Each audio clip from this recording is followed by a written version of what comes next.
Morning guys. Ha. Kain muna tayo, kain. Gumawa ko ng kilawing, dilis.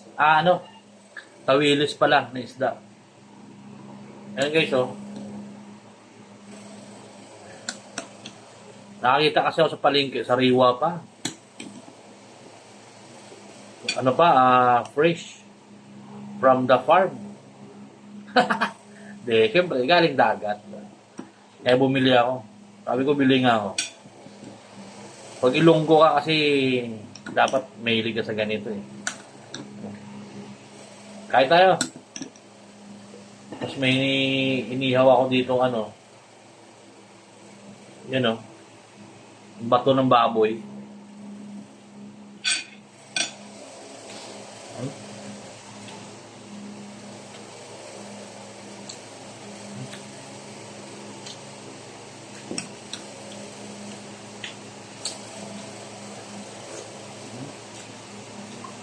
Ganito yung tamang pagkilaw. Hindi katulad sa mga napapanood natin sa mukbang. Ang ginagawa nila, sinasawsaw na sa dagat, kinakain. Pustahan tayo, malansa yun. Kahit ako pinapanood ko yun, ako. Dahil sa content nila, ginagawa nila yun. Ito naman, content ko rin to.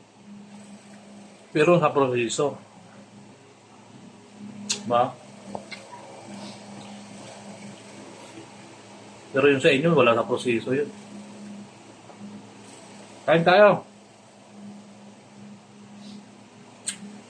Shoutout ka kay Ronron Vlog.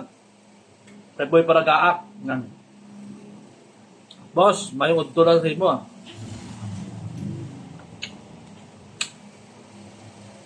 Ba't kan, mabait na si Ronron.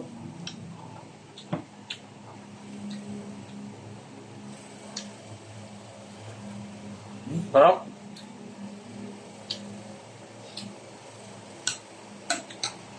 Panalo.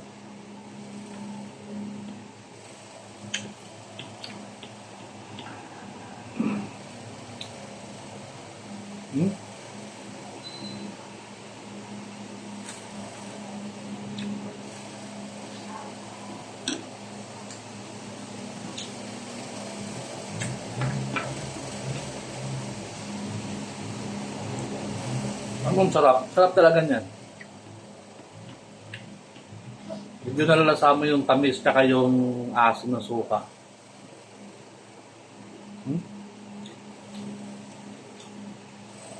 Panalo.